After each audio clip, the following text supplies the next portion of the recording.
म्हज्या भयणीनो आनी भावनो, आयज जेजूची बरी खबर कितें म्हणून आमकां आसा हें आमी उतर दवरया. आपयल्लीं जायतीं पूण विचून काडलेलीं थोडीं. देवान आमकां आपल्या सारकें केल्या न्हय, तर आमी ताच्या येवजणे प्रमाणे आनी हुकुमा प्रमाणे आमचें जिवीत सारूंक जाय. आमी कितें कोत्ता? आमी चिंतता की देवाक हे भाशेन आमी केलेलें जाय,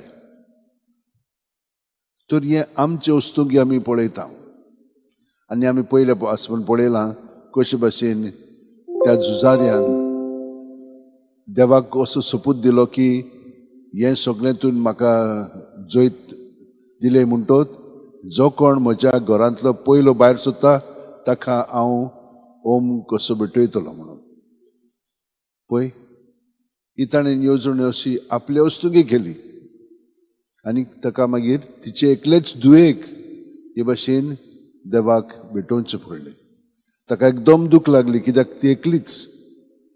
अशें आमी करूंक फावना. आनी कितल्या जाणांनी सोपूत घेतलेली आसा पूण आमी ती पाळिना. आमी आयकलां, आमी पळयलां, आमकां ही वीट येता, पूण आमी सगळीं तेच भाशेन कित्याक आमी आपलेपणान जियेता आनी आमी व्हडलें व्हडलें उलयतल्या पूण आमच्यान कांय करूंक जायना.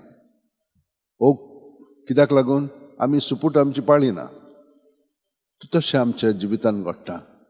जेजू पळय आमकां कितें सांगता पळय तो, हें जायना न्हय, तें ताणें करून दाखयल्लें आसा, ताका लागून ताका आमी नेसवण आमची करूंक जाय. आनी बावतिस्मा वरवीं आमी जेजूक आमचें नेसवण म्हणून पत्करता, तो आमचें जिवीत म्हणून आमी ताका स्विकारता आनी ताच्या पवित्र आत्म्याचे प्रेरणान आमी जिवीत आमचें जियेता. हें सगळें आमी वापरूंक जाय. देवान हें सगळें आमचे पासत घडून हाडलेलें आसा, पूण कितले जाण आमी हे भाशेन जियेता? तर आयज आमी ह्या मिसांतल्यान मागया आमी खरेपणी आमचे दोळे ताचेरूच स्थिरावन जिवच्याक. ह्या दिसांनी आयतारा दीस आमकां देवान हें उतर सांगलां, ताचेर आमचे दोळे थिरावन ताका जाय पळय तशें आमचें जिवीत सारूंक जाय. दुसरें म्हणजे आमच्या मागण्यांनी आमी पयलो स्थान घेवंक फावना. ताका दिवन आमी ताका शरण वचोंक जाय. सगळें आमी ताका भेटोवंक जाय. आमची चिंतना उतरां करण्यो कसल्योय जावं, त्यो बऱ्यो जावं वायट जावं, पळय बऱ्यांक आनी वायटांक ताणें आपयले. आमची चिंतना तेच भाशेन बरी आनी वायट आसता. केन्नाय बरी बरी आसता, तातूंनय वायटपण आसता भितर रुजलेलें. तें उगडापें जातलें मागीर आनी आमकां मागीर फसवणीन ती घालतलीं. ताका लागून सगळें ताका भेटोवंक जाय. आनी तिसरें म्हणजे खालतेकायेन आमचें जिवीत जिवंक जाय.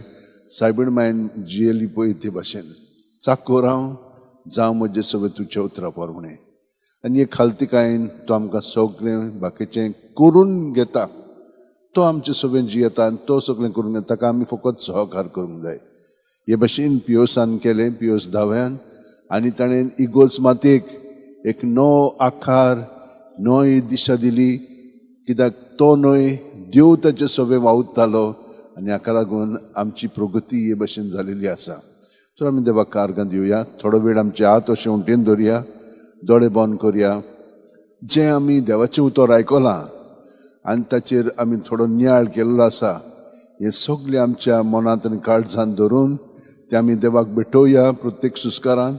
आनी देवाचें पळय तें कितें आमचे पासत आसा तें आमी आयकोया, पळोवया आनी तें करून देवाक आमी सहकार करया.